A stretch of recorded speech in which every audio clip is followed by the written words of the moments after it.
I think all their statements should be looked at very, very carefully. And I think they misled the Senate with the intention of getting their confirmation vote with the intention of overruling Roe. And so I'm very concerned that these justices have crossed a line that no one believed would be crossed. Senator Kirsten Gillibrand there saying several Supreme Court justices misled the Senate about their stances on Roe versus Wade after saying this at their confirmation hearings. Is Roe a super precedent? How would you define super precedent? And I'm answering a lot of questions about Roe, which I think indicates that Roe doesn't fall in that category. And scholars across the spectrum say that doesn't mean that Roe should be overruled. But descriptively, it does mean that it's not a case that everyone has accepted and doesn't call for its overruling. As a judge, it is an important precedent of the Supreme Court. By it, I mean Roe v. Wade and Planned Parenthood versus Casey. Been reaffirmed many times. Casey is precedent on precedent, which itself is an important factor. A fetus is not a person for purposes of the 14th Amendment. And the book explains that. Do you accept that?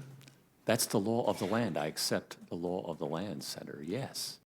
There needs to be a special justification for overruling a prior precedent. Joining us now, CNN Chief Legal Analyst Jeffrey Toobin and CNN Legal Analyst Jennifer Rogers. Jennifer, I want to start with you here. I guess I'm a little confused about this debate or discussion. Is Senator Gillibrand, do you think, truly surprised that these Supreme Court justices want to overturn perhaps Roe versus Wade?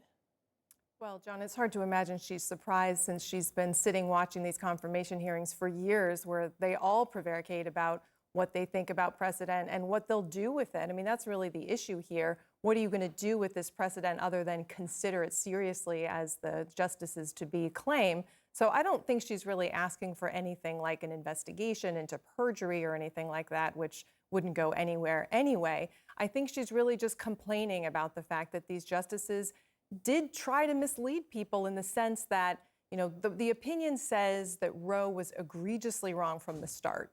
And that suggests that these justices knew what they thought about Roe, which isn't surprising given how well known and high profile it is. And that at the time that they said they would seriously consider it as precedent and not overturn it easily, that wasn't true. So I think she feels misled about that, and she's right to that extent. Well, and it's also important to remember the political context here is that Roe v. Wade and abortion rights is popular.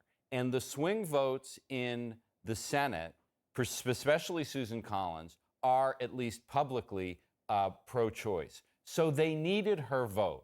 I mean, that's really what went on here, is that Brett Kavanaugh in particular needed Susan Collins' vote. So he had to appeal to her. And if you listen to all those quotes, it was Kavanaugh who was the most emphatically defending the Roe v. Wade precedent in order to get Susan Collins' vote, which he did. Now, I think most of us who were following the Kavanaugh nomination knew that it was all a lie, that Kavanaugh was being put on the court to overturn Roe v. Wade because that's what President Trump said he was doing. But somehow Susan Collins was convinced by this charade and voted to confirm him.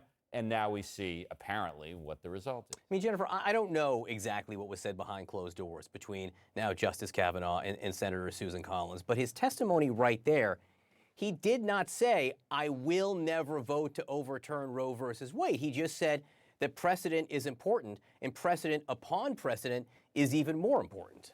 Right, which means absolutely nothing. I mean, the precedent of the Supreme Court is the precedent of the Supreme Court until the Supreme Court decides it's not, and then there's a new precedent. So, you know, they said nothing that you can point to that's actually technically a lie or perjury or anything like that. What they really did is say a whole lot of nothing, which is what you have to do to get through these hearings. Berman, I don't know if you know this, but all of the nominees are lawyers, and lawyers know how to use words in careful ways so that they're not exactly lying. And all the words that were quoted there, no one said that, I will vote to reaffirm Roe v. Wade, but they certainly left that implication. But that's all they did. So there wasn't an explicit lie. It was lawyer talk. I just think it may be a situation where there may be senators, or in this case, one senator, who allowed themselves to believe something. And is that on the people testifying? Because, you know, since, wasn't it Ruth Bader Ginsburg? I mean, there haven't been, you know, out and out yes or no answers for confirmations in a long time.